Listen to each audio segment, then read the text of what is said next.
Et quand la tristesse arrive, je sais tu es là, toujours près de moi. Bon mardi, en ce 4 juin déjà, comme vous le savez, depuis quelques semaines, on fait une belle rencontre avec Saint-Paul, avec M. Gilles Proulx. Je dois vous dire que je suis toujours heureux de lire les commentaires sur Facebook. Et lorsque Gilles est arrivé, vous avez été nombreux à lui souhaiter la bienvenue. Je lui disais d'ailleurs lors des enregistrements. Et je pense qu'il va beaucoup nous apprendre pour les prochaines semaines à mieux connaître Saint-Paul. Et parfois, Saint-Paul me fait penser à Gilles avec sa fougue, des gens qui sont fonceurs, évidemment. Alors, on rejoint immédiatement notre ami Gilles Proulx.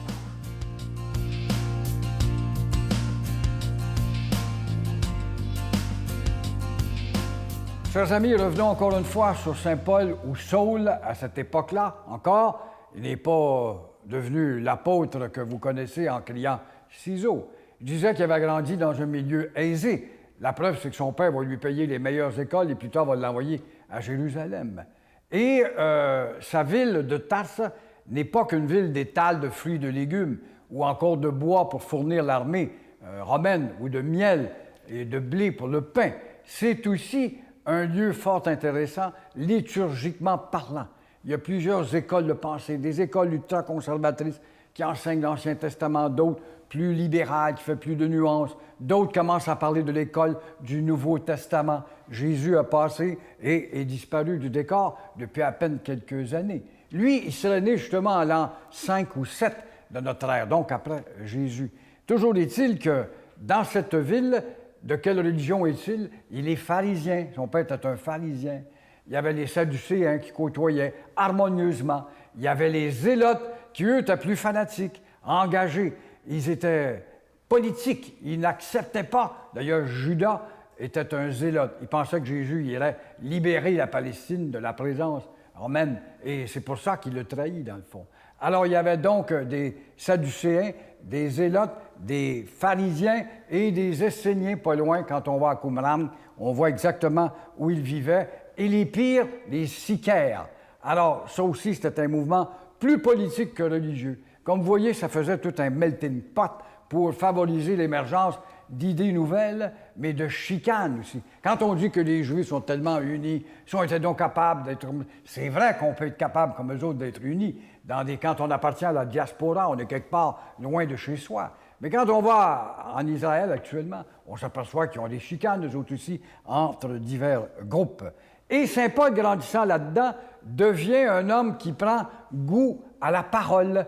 Et il va développer un talent extraordinaire d'orateur, et c'est cela qui va l'amener sur ce chemin de Saint Paul, au sommet de cette Église, parce que par la persuasion et le verbe et l'habile orateur qu'il était, il va en tout cas en enjouer ou en illuminer plusieurs qui vont le suivre et créer ce colossal empire de la religion chrétienne. Alors, il dérange donc. S'il est un orateur, il dérange.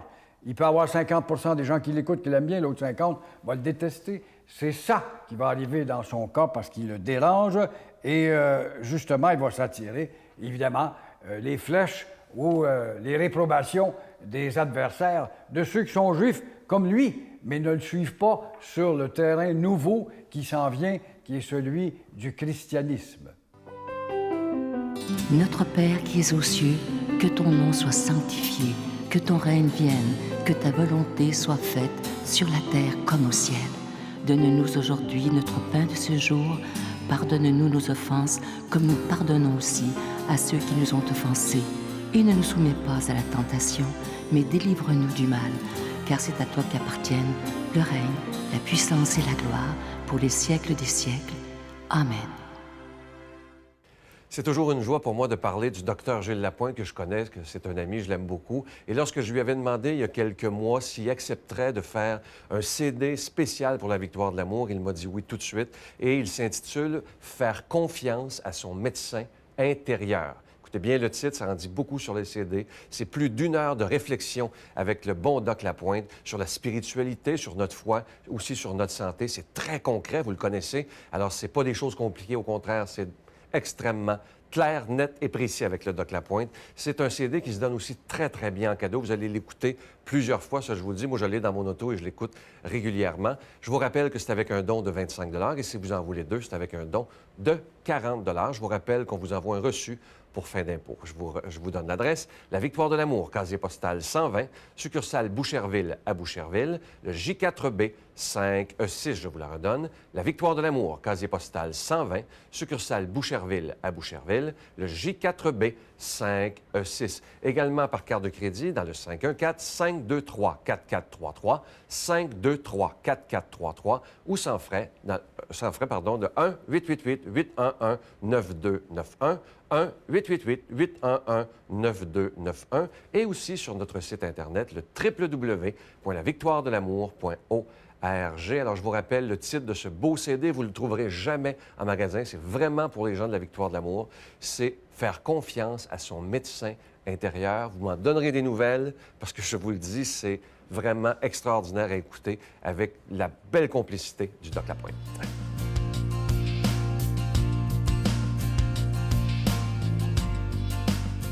Parole de Dieu, parole de vie. Aujourd'hui, pour bien nous expliquer cet évangile, on rejoint celui qu'on aime beaucoup, l'abbé Raymond Gravel.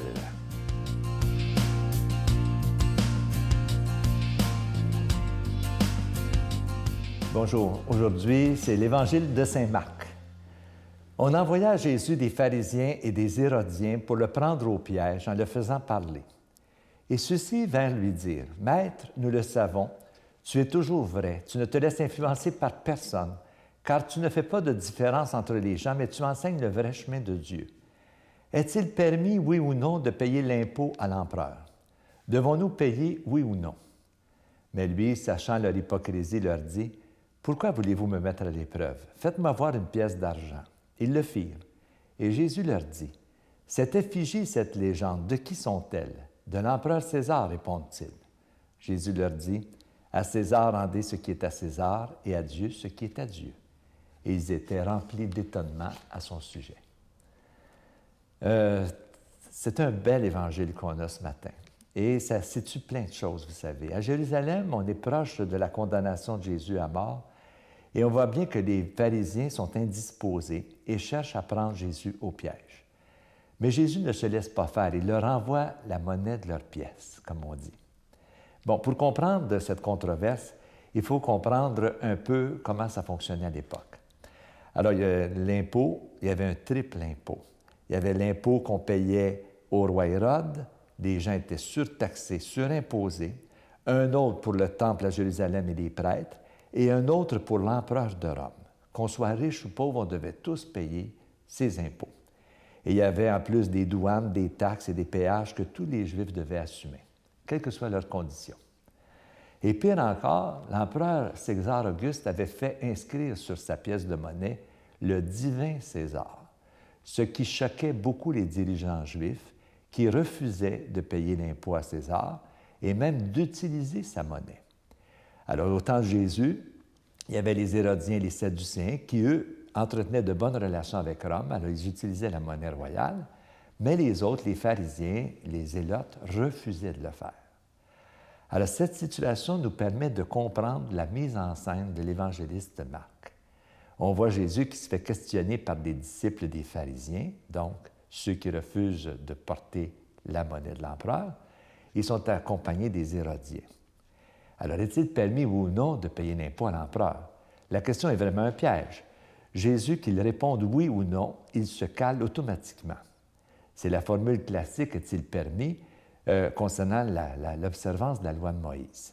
Alors, si Jésus répond oui, ça veut dire qu'il est de connivence avec les Romains, il fait de l'idolâtrie avec l'empereur. S'il répond non, ça veut dire qu'il invite à la désobéissance civile et encourage les mouvements extrémistes comme les zélotes à la révolte contre l'occupant romain. Alors, la réponse de Jésus, c'est un renversement de la question.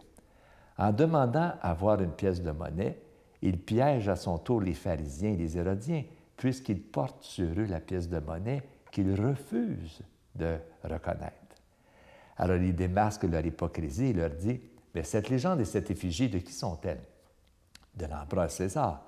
Alors Jésus répond, « Rendez à César ce qui est à César et à Dieu ce qui est à Dieu. » Alors le message, c'est si l'image de la pièce de monnaie, c'est César lui-même, ça veut dire que la pièce de monnaie lui appartient. Mais si les humains que nous sommes à l'image de Dieu, ça veut dire que nous appartenons à Dieu. Nous sommes visage de Dieu. Alors, par sa double sentence, rendez à César ce qui est à César et à Dieu ce qui est à Dieu, Jésus enlève la divinité à l'empereur César et désacralise sa monnaie en y reconnaissant sa valeur, bien sûr, et en le renvoyant à sa propre responsabilité. En même temps, Jésus affirme que l'empereur n'est pas opposé à Dieu. Ce qui appartient à Dieu est à Dieu, et César n'a aucun pouvoir là-dessus. Je trouve que c'est une belle réponse. Alors, notre double réalité humaine. Malheureusement, on s'est souvent servi de ce texte pour pour faire la séparation de l'Église et de l'État, du religieux et du politique, comme si on pouvait complètement séparer les deux. C'est impossible, parce que nous, les chrétiens, nous sommes humains, nous faisons partie d'une société, mais nous sommes religieux en même temps. Et on ne peut pas séparer les deux. À ce chapitre, je pense que la foi chrétienne a beaucoup influencé nos sociétés.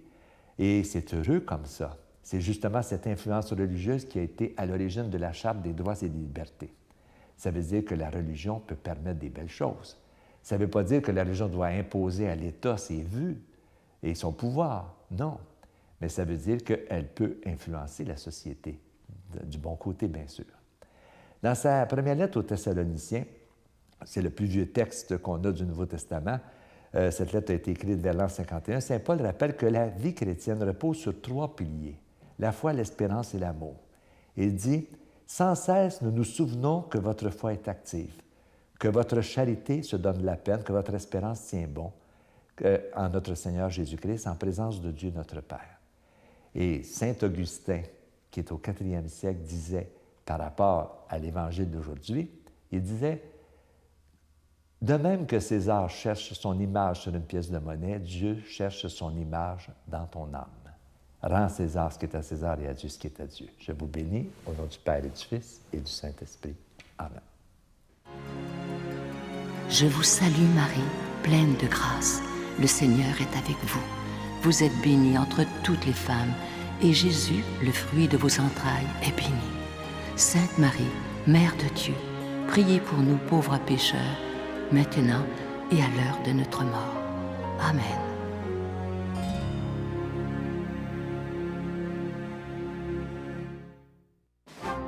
Dans le cadre de l'année de la foi, la Victoire de l'amour, en collaboration avec Voyage Intermission, vous invite à une croisière mémorable en Alaska à bord du Celebrity Solstice. Sous le thème « Les splendeurs de la création », vous découvrirez les beautés exceptionnelles du nord-ouest du Pacifique et l'Alaska, qui possède les plus beaux paysages sauvages terrestres et maritimes, dont la virginité n'a que peu d'égal au monde.